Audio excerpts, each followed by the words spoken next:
শান্তির বাজার মহকুমার সালথাংমনু এলাকায় মন্দির ও মসজিদের সীমানা নিয়ে চলমান বিবাদের জেরে উত্তেজনা ছড়িয়েছে। সম্প্রতি মসজিদের সীমানায় বাঁশের বেড়া দিতে গেলে দুপক্ষের মধ্যে আবারও বিতর্ক সৃষ্টি হয়। এ নিয়ে ভ্রু সংগ্রামা মতো সামাজিক সংস্থা এক সাংবাদিক সম্মেলন করে প্রশাসনের হস্তক্ষেপ দাবি করেছে।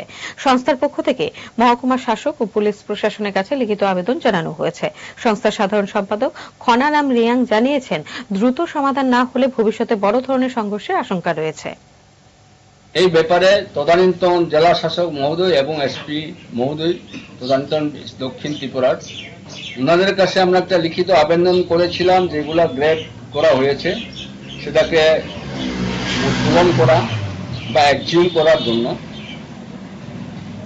আমাদের জেলা শাসক মহোদয় এবং এসপি মহোদয় ভিজিট ক্রমে তাদেরকে বারবেলি ইনস্ট্রাকশন প্রদান করা হয়, তাদের যে ডিমার্কেটের যে বাউন্ডারি রয়েছে সেটা যাতে কোনো মতেই ক্রস না করে।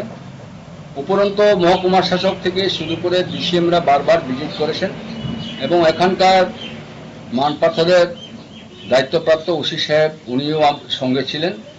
ওনাদের সম্মিলিতভাবে ভিজিট ক্রমে তাদেরকে অনুরোধ করা হয় তারা যাতে কোনো রকম ডিমার্কেটেড ল্যান্ড বা যে এরিয়া ডিমার্কেট করা হয়েছে সাথে যাতে অ্যাক্রস না করে।